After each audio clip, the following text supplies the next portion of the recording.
বিৰতি পিছত আপোনাক পুনৰ স্বাগতম জনাইছো আৰু এইখিনি মুহূৰ্তত মুখ্যমন্ত্ৰী ডক্টৰ হিমন্ত বিশ্ব শৰ্মাই সম্বোধন কৰিছে এক সংবাদমেল খানাপাৰাৰ প্ৰশাসনিক পদাধিকাৰী মহাবিদ্যালয়ত সংবাদমেল মুখ্যমন্ত্ৰী ডক্টৰ হিমন্ত বিশ্ব শৰ্মাৰ আগবঢ়াইছো এই সংবাদমেলৰ পোনপটীয়া সম্প্ৰচাৰ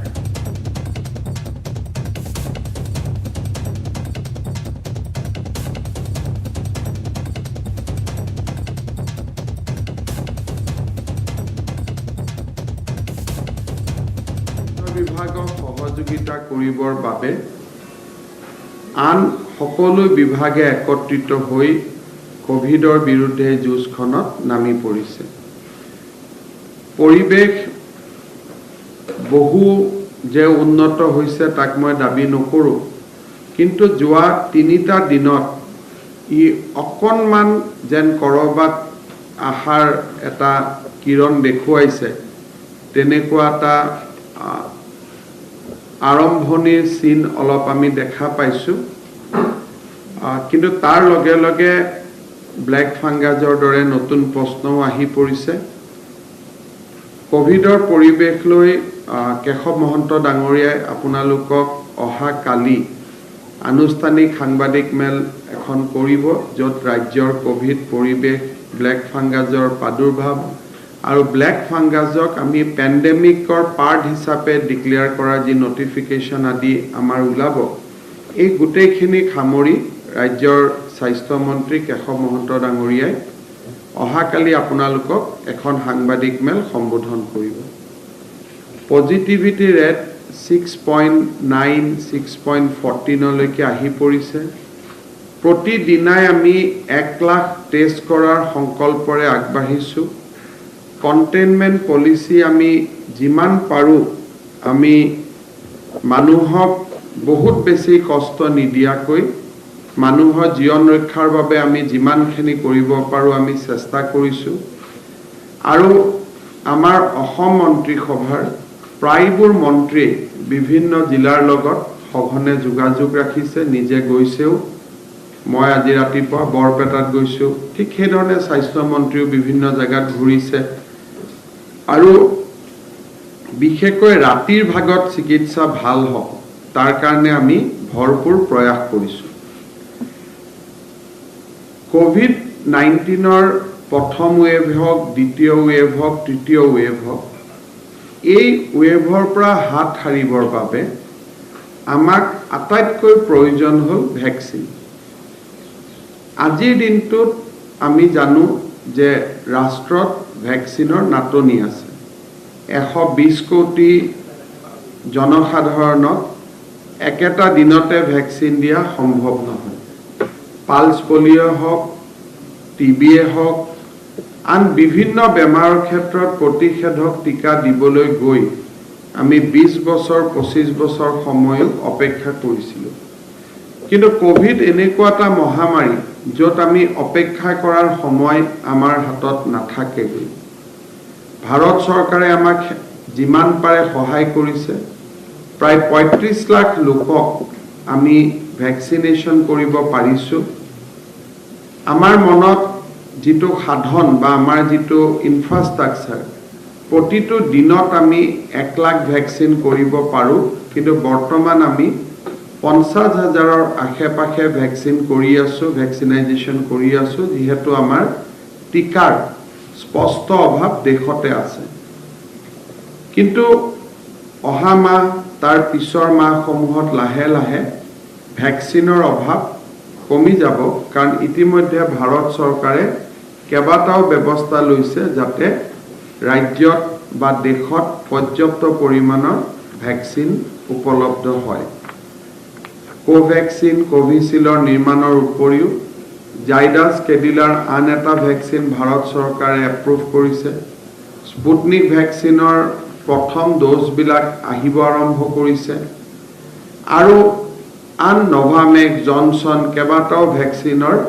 কথা বতৰা ভাৰত চৰকাৰে আগুৱাই লৈ গৈ আছে এতিয়া এনেকুৱা এটা দিন আহিব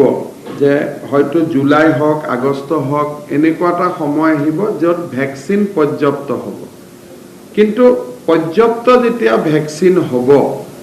তাত দুটা ক্যাটেগৰি আছে এটা কেটেগৰী আছে 45 years and above, আন এটা কেটেগৰী আছে 18 years to 44 years. আমি যদি 3 কোটি মানুহক আমি ডিভাইড কৰোঁ, যে 3 কোটি মানুহৰ আমাৰ সংখ্যাটোক যদি আমি এটা থাম ৰুলত হিচাপ কৰোঁ, 1 কোটি ব্যক্তি হ'ব যোন 45 yearsৰ ওপৰত, তেওঁলোকৰ ভ্যাকচিনৰ দায়িত্ব কোনে ল'ব? ভাৰত চৰকাৰে ল'ব। 18ৰ পৰা 44 yearsত আমাৰ হাতত আৰু 1 কোটি 20 লাখ এই ধৰণৰ জনসংখ্যা আমাৰ বাবে, আমি যাক ভ্যাকচিন কৰাব লাগিব ৰাজ্য চৰকাৰে। আৰু 18 বছৰৰ তলৰ শিশুসকলৰ ভ্যাকচিন এতিয়ালৈকে উপলব্ধ নাই, কিন্তু যেতিয়া ভ্যাকচিন আহে তাৰ দায়িত্ব কেন্দ্ৰই ল'ব, ৰাজ্যই ল'ব, সেই বিষয়ে সেই সময়ত দেখা যাব। এতিয়া 1 কোটি 20 লাখ লোকক যদি আমি ভ্যাকচিন কৰিব লাগে 2টা ডোজ, তেতিয়ালে ৰাজ্য চৰকাৰে খৰচ কৰিব লাগিব 600 কোটিৰ পৰা 800 কোটি টকা। যোৱা বছৰ আমি যেতিয়া কোভিড-19ৰ মোকাবিলা কৰিছিলোঁ, সেই সময়ত আমি 116 কোটি টকা আৰোগ্য নিধিত আমি সংগ্ৰহ কৰিছিলোঁ। তাৰ ইন্টাৰেষ্ট আদি লগাই 119 কোটি টকা হ'ল। এই 119 কোটি টকা বৰ্তমান আমি এপইচাও আগত আমি খৰচ কৰা নাছিলোঁ, এটা টকাও আমি কিনা বেচা কতো খৰচ কৰা নাছিলোঁ, গোটেই পইচাখিনি আমি একত্ৰিতভাৱে ৰাখি থৈছিলোঁ। এতিয়া সেই পইচাখিনি আমি ৰাইজক উভতাই দিব চেষ্টা কৰিছোঁ, ৰাইজৰ বাবে ভ্যাকচিন কিনি। আৰু সেই 119 কোটি টকাৰ ভ্যাকচিন আমাৰ আৰোগ্য নিধিৰ পৰা আমি কিনি আছোঁ। জুলাই আগষ্ট মাহৰ পৰা ভ্যাকচিন বাঢ়িব, টকা কমিব, এটা দিন হ'ব। গতিকে সেই পৰিপ্ৰেক্ষিতত আমি আৰোগ্য নিধিৰ সম্পূৰ্ণ টকা ভ্যাকচিনৰ কামত খৰচ কৰিবৰ বাবে আমি ইতিমধ্যে সিদ্ধান্ত লৈছোঁ। আজি মই মুখ্যমন্ত্ৰী সাহায্য পুঁজিৰ পৰা আৰোগ্য নিধিলৈ 50 কোটি টকাৰ এটা মই এখন চেক সাংবাদিক মেলতে কেশৱ মহন্ত ডাঙৰীয়াক দিম, যেটো চিফ মিনিষ্টাৰ ৰিলিফ ফাণ্ডত যি টকা আছিলে, সেই টকা ইয়াতকৈ আমি কি ভাল কামত খৰচ কৰিম, যে ৰাইজৰ ভ্যাকচিনাইজেশ্যনতকৈতো ডাঙৰ কাম আজি একো হ'ব নোৱাৰে। সো সেই দৃষ্টিভংগীৰ ফালৰ পৰা আমি 50 কোটি টকা আজি মুখ্যমন্ত্ৰীৰ সাহায্য পুঁজিৰ পৰা আমি আৰোগ্য নিধিলৈ আগবঢ়াম, যাতে NHM-এ ভ্যাকচিনবিলাক কিনি থাকিব পাৰে। ইয়াৰ মাজতে কেইটামান সুখবৰ আহিছে। ৰিলায়েন্স ইণ্ডাষ্ট্ৰীয়ে আমাক 15 কোটি টকা দিছে যোৱা 2 দিনত। অসমৰ যিমান LP স্কুলৰ টিচাৰ আছে, ৰাজ্যিক প্ৰাথমিক শিক্ষক সন্মিলনীয়ে আমাক জনাইছে যে তেওঁলোকেও তেওঁলোকৰ এদিনৰ দৰমহা আমাক ভ্যাকচিনাইজেশ্যন বা আন ধৰণৰ কথা কোভিডৰ কাৰণে আমাক আগবঢ়াইছে। ইয়াৰ মাজতে অসম কলেজ শিক্ষক সন্থায়ো এদিনৰ দৰমহা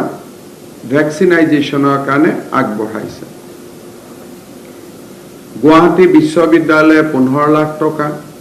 অসম কৃষি বিশ্ববিদ্যালয়ৰ শিক্ষক কৰ্মচাৰীয়ে এদিনৰ দৰমহা হিচাপে 50 লাখ টকা আজি ৰাতিপুৱা আমাক দিছে, যাতে আমি মুখ্যমন্ত্ৰীৰ সাহায্য পুঁজিত দিছে ভ্যাকচিনাইজেশ্যনৰ কাৰণে।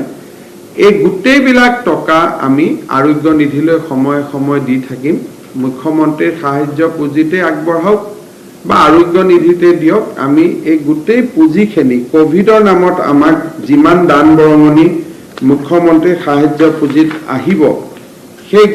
গোটেই সাহায্যখিনি বা টকাখিনি আমি আৰোগ্য নিধিলৈকে আগুৱাই দিম, যাতে আমি ভ্যাকচিন কিনিব পাৰোঁ। কোনোবাই প্ৰশ্ন কৰিব পাৰে যে চৰকাৰৰ টকা নাই নেকি? চৰকাৰৰ টকা ক'ৰ পৰা আহিব? আকৌ আমি টেক্সে লগাব লাগিব, পেট্ৰলত 1 টকা দাম বঢ়াব লাগিব, কৰবাত 2 টকা বঢ়াব লাগিব, বা কোনোবা উন্নয়নমূলক পুঁজিৰ পৰা টকা কাটি আনি ভ্যাকচিনত দিব লাগিব। চৰকাৰ মানেতো ৰাইজ, দুটাটো বস্তু নহয়। চৰকাৰে টকা নচপায়, আল্টিমেটলি আপোনালোকৰ পৰা লৈয়ে মই এখন হাতৰ পৰা এখন হাত দিব লাগিব। সেইকাৰণে আজি মই অসমৰ ৰাইজক আহ্বান জনাব খুজিম যে আমি সকলোৱে আন এজনৰ ভেকচিনৰ টকাটো দিব পাৰোঁ নেকি মোৰ আজি জন্মদিন can I donate can I vaccinize 2 people যে মই মোৰ জমা ঘৰত পইচা আছে মই 800 টকা যদি দিওঁ এজন লোক ভ্যাকসিনেট হ'ব সো আমি আমাৰ জন্মদিনত আন এজন লোকক ভ্যাকসিনাইজেশন কৰিব পাৰো নেকি কাৰণ আজি এটা ভ্যাকসিন মানে এজন লোকক নিশ্চিত মৃত্যুৰ পৰা উদ্ধাৰ কৰা গতিকে মই 10 লাখ টকা মুখ্যমন্ত্ৰী সাহায্য পুঁজিত দিব খুজো তাৰ মানে বেসিক্যালি মই 8000 লোকক মই ভ্যাকসিনাইজেশন কৰাত সুবিধা কৰি দিলো যে মই 100 জনক ভ্যাকসিন দিব খুজো তাৰ মানে মই 80000 টকা মুখ্যমন্ত্ৰী সাহায্য পুঁজিত মই দিলো অৰ্থাৎ 800 into 10 800 into 100 800 into 20 গতিকে কোভিশিল্ড ভ্যাকসিন ললে আমাক দুটা ডোজত 600 টকা পৰে আৰু কোভ্যাক্সিন ললে আমাক দুটা ডোজত 800 টকা পৰে মই অসমৰ ৰাইজক এই ভ্যাকসিনাইজেশন কাৰ্যসূচীটো এক জনভাগিদাৰী বা এক জন আন্দোলনলৈ ৰূপান্তৰ কৰাৰ বাবে অনুৰোধ কৰিম আপোনালোকে মুকলি মনে 600 into 1 মানে এজনৰ কাৰণে দিলে 600 into 2 দুজনৰ কাৰণে দিলে আমি বাতৰি কাকতত মুখ্যমন্ত্ৰীৰ সাহায্য পুঁজিৰ একাউণ্ট নম্বৰ দিছো আৰোগ্য নিধিৰ একাউণ্ট নম্বৰ দিছো যতে যেনেকে পাৰে আমি 100 জনৰ ভ্যাকসিনাইজেশন কৰি দিও 50 জনৰ ভ্যাকসিনাইজেশনৰ কাৰণে দিও 10 জনৰ ভ্যাকসিনাইজেশনৰ কাৰণে দিও ইয়াত সৰকাৰৰ টকা নাই শব্দটো অনাৰ প্ৰয়োজন নাই মই দেখো কোনোবাই সোশ্যাল মিডিয়াত কয় বিত্তীয় নাটনি এটো বিত্তীয় নাটনি নহয় এজনে এজনক জীবন উপহাৰ দিয়াৰ আনন্দ কোনোবাই নিদিলেও সৰকাৰে ভ্যাকসিনাইজেশন খিনি কিন্তু এজনক এজনে জীবন উপহাৰ দিয়াৰ যেটো আনন্দ সেই আনন্দৰ পৰা আমি ৰাইজক বঞ্চিত কৰিব খোজা নাই যে নহয় মইও কন্ট্ৰিবিউট কৰিব খুজো I want to give a life to somebody else so সেই আনন্দৰ পৰা আমি বঞ্চিত হ'ব খোজা নাই মই নিজেও কালি পৰখি যিমান মোৰ সক্ষম আছে মই ইমান জনৰ ভ্যাকসিনাইজেশনৰ কাৰণে দিম আমাৰ মন্ত্ৰী সকলেও দিব এমএলএ সকলে দিব কোনোবাই দেউতাকৰ জন্মদিনত দিব কোনোবাই মাকৰ জন্মদিনত দিব কাৰণ এই ভ্যাকসিনেশনটো এবছৰ সময় চলি থাকিব আমি যদি ডেইলি 1 লাখকো ভ্যাকসিন কৰো জুলাই মাহৰ পৰা যদি ভ্যাকসিন পাও আগষ্ট মাহৰ পৰা পাও আমি এইটো 30 লাখ মাহ দিনত দিলে আমাক 3 মাহ লাগিব 1 কোটি 20 লাখ লোকক দিবৰ কাৰণে আৰু যদি 3 কোটি মানুহক দিব যাও আমাক 10 মাহ লাগিব আৰু ভ্যাকসিনো পাব লাগিব সেইকাৰণে গুটে অনাগত 3-4 মাহ ৰাইজে জুনে যেনেকে যত পাৰে এই জনভাগিদাৰী বা জন আন্দোলনটোত সহায় কৰক তাৰ কাৰণে অনুৰোধ কৰিছো ইয়াত স্কেপটিকেল হোৱাৰ কোনো প্ৰয়োজন নাই বুলে টকা নুঠিলে কি হ'ব সৰকাৰে দিব সৰকাৰটো আছে কিন্তু সৰকাৰ মানে তো ৰাইজে গতিকে বহুতে কয় যোৱাবাৰো দিলো এইবাৰো দিলো বানপানী প্ৰত্যেক বছৰে আহে যাৰ মনত কিবা এটা কৰাৰ ইচ্ছা থাকে হি প্ৰতি বছৰে দিব জুনে দিব নুখোজে কি নিদিব কোনো কথা নাই কিন্তু আমি অসমৰ ৰাইজে মানুহক এটা জন আন্দোলনৰ জৰিয়তে আমি ভ্যাকসিনাইজেশন কৰিছো তাৰ এটা আনন্দ বেলেগ সেই আনন্দটো অনুভৱ কৰিবলৈ মই অসমৰ ৰাইজক অনুৰোধ জনাম এতিয়া আমি ভ্যাকসিনেশন সেন্টাৰ বিলাকত জুনে আহিছে তাক আমি টেষ্টটো কৰিছো পানী বটলো আগবঢ়াইছো আমি অকনমান গুটে ফেসিলিটিজ বিলাক বঢ়াই লৈ গৈ আছো এইখিনি কৰাৰ পিছত যিমান উঠিব বাকিখিনি ডেফিনেটলি মইতো নাভাবো 100-150 কোটিৰ বেছি ওপৰত উঠিব বাকি 500-600 কোটি যি লাগে এটো সৰকাৰে দিব কিন্তু আমি আমাৰ আন এজনক জীৱন দিয়াৰ সুখখিনি আমি লব পাৰো নেকি এটা মই সুবিধা ৰাইজৰ মাজলৈ আগুৱাই দিছো বাট আমি কিবা দান বৰঙনি পাও না পাও ভ্যাকসিনাইজেশন বিনামূলীয়াই হ'ব আৰু আমি ফ্ৰী ভ্যাকসিনাইজেশন আমি ৰাইজক কৰি থাকিম আৰু সেইটো আমাৰ সংকল্প আছিল সেইটো চলি থাকিব ভাৰত চৰকাৰে 44 বছৰ ওপৰত বিনামূলীয়াকৈ দি আছে আৰু ডেফিনেটলি আমি 18 to 44 ইয়াৰ্স খিনি ৰাজ্য চৰকাৰে বিনামূলীয়াকৈ দিব ইৰেসপেক্টিভ অফ আমি কিবা দান বৰঙনি পাও বা না পাও তাৰ কাৰণে আমাৰ ৰেলখন ৰখি না থাকে ৰেলখন ডেফিনেটলি চলি থাকিব আজি আমাক আৰু এটা অলপ সহায় আহিছে অসমত ৰিলায়েন্সৰ 39টা পেট্ৰল পাম্প আছে তেওঁলোকে আজি কৈছে যে কোভিডৰ ৰোগী কঢ়োৱা অক্সিজেন কঢ়োৱা বা কোভিডৰ নামত যিমান গাড়ী চলিব সকলোতে তেওঁলোকে প্ৰতিদিনে 50 লিটাৰকৈ তেল প্ৰতিখন গাড়ীক তেওঁলোকে বিনামূলীয়াকৈ দিব এনেকে বিভিন্ন ৰাজ্যে সহায় কৰি আছে শিক্ষকসকলে এদিনৰ দৰমহা আগবঢ়াইছে ইউনিভাৰ্চিটিৰ পৰা বিধায়কসকলেও আহি সহায় আগবঢ়াই আছে গতিকে মই ৰাইজক কোভিড বিশেষকৈ ভ্যাকচিনাইজেশনটো এটা জন আন্দোলনলৈ ৰূপান্তৰ কৰাৰ বাবে আহ্বান জনাওঁ মই এতিয়া আলফাৰ প্ৰসংগত আহিব খুজিছো আপোনালোকে জানে যে আমাৰ চৰকাৰে দায়িত্ব গ্ৰহণ কৰাৰ পিছত আৰু তাৰ ঠিক আগমুহূৰ্তত 3-4টা উপৰ্যুপৰি ৰাজ্যখনত আইন শৃংখলাৰ জাতীয় প্ৰশ্নৰ আমাৰ সন্মুখত আহি আছিল প্ৰথমতে আমি এটা ব্যক্তিগত তেল প্ৰতিষ্ঠানৰ দুগৰাকী বিষয়াক আলফাই অপহৰণ কৰি লৈ যায় সংবাদ মাধ্যমে হওক বুদ্ধিজীৱী হওক চৰকাৰে হওক সকলোৰে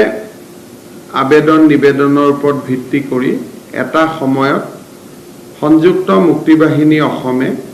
এই দুইগৰাকী ব্যক্তিক বা আমাৰ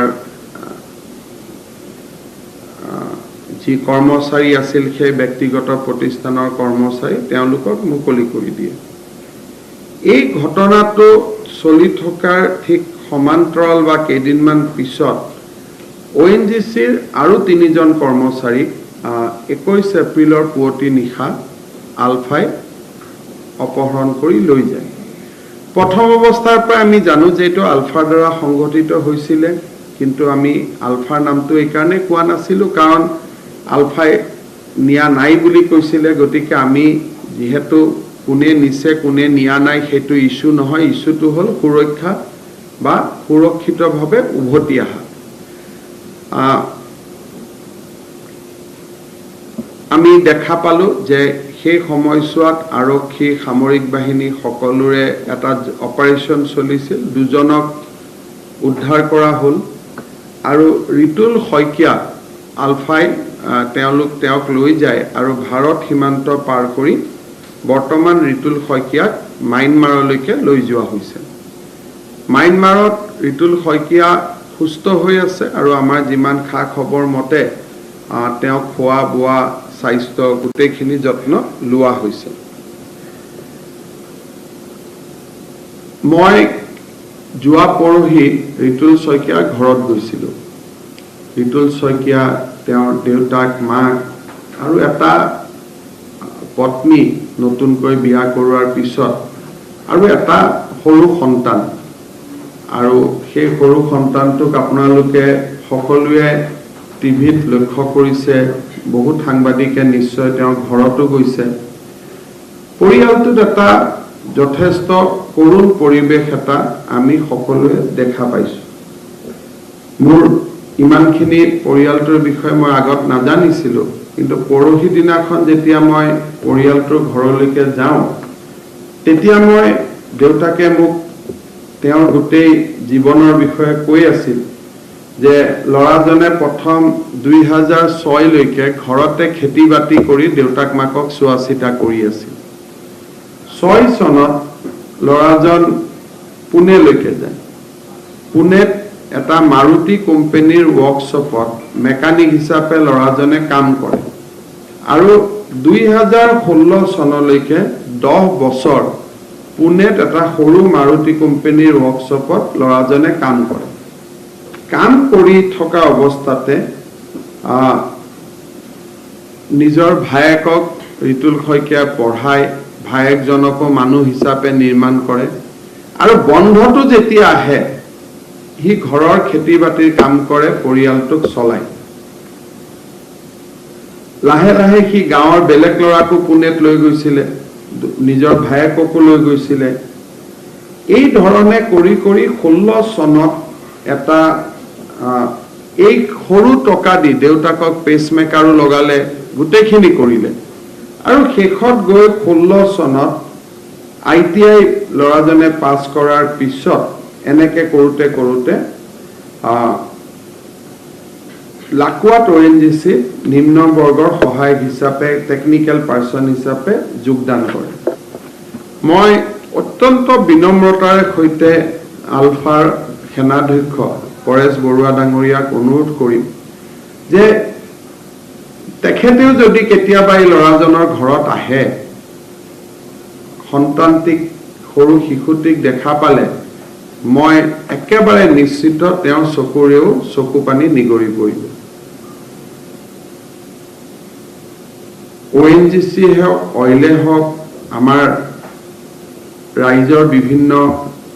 দাবী থাকিব আৰু অইল আৰু ONGCৰো এটা পক্ষ থাকিব যে তেওঁলোকে আমাৰ অৰ্থনীতিৰ কাৰণে কিমানখিনি কাম কৰি আছে মানুহে কোৱাৰ দৰে যে 2000 টকাই তেওঁলোকে 2000 কোটি বছৰত দিয়ে আসলতে ইমান সিম্পল নহয় অইল আৰু ONGC যি আমাক তেল বা আমাক যি উৎপাদন কৰে তাৰ পৰা অসমৰ ৰাইজে তিনিটা পদক্ষেপত আমি সেই টকা পইচাবোৰ উভতাই পাওঁ প্ৰথম তেওঁলোকে ৰয়েলটি দিয়ে তেওঁলোকে যিমান তেল উৎপাদন কৰে তাৰ ওপৰত আমি GST লওঁ আৰু তাৰ ওপৰতো ভাৰত চৰকাৰে যিখিনি উপাৰ্জন কৰে 42% আকৌ আমাক state share of central taxes বুলি আমাক উভতাই দিয়ে সাধাৰণ মানুহৰ ধাৰণাৰ বিপৰীতে আমি ক'ব গ'লে যে যদি আমি খুব হিসাব কৰি চাওঁ তেতিয়ালে আমি দেখা পাওঁ যে অইল সেক্টৰৰ পৰা আমাৰ ৰাজ্যখনে বছৰত not less than আমি 14000 কোটি টকাতকৈ আমি বেছি পাওঁ from 3 sources এটা VAT এটা সেন্ট্ৰেল শ্বেয়াৰ অফ ট্যাক্সেস আনটো হল ৰয়েলটি এক প্ৰকাৰ ক'ব গ'লে অসমৰ অৰ্থনীতি বা অসমৰ বিকাশত যদি অইল সেক্টৰটো স্থবিৰ হৈ যায় তেতিয়া হলে আমাৰ ৰাজ্যখনৰ গোটেই বিষয়বিলাকতে এটা জটি আহি পৰিব আৰু আপোনালোকে যদি আমি ভাল কৰি চাব যাওঁ তেতিয়াহলে 17-18ত আমি টোটাল অইল সেক্টৰৰ পৰা ৰয়েলটি পাইছো 1800 টকা কিন্তু ভেট আৰু পাৰ্ট অফ সেন্ট্ৰেল ট্যাক্সেস যদি আমি যোগাৰ কৰো 14726 কোটি টকা আমি পাইছো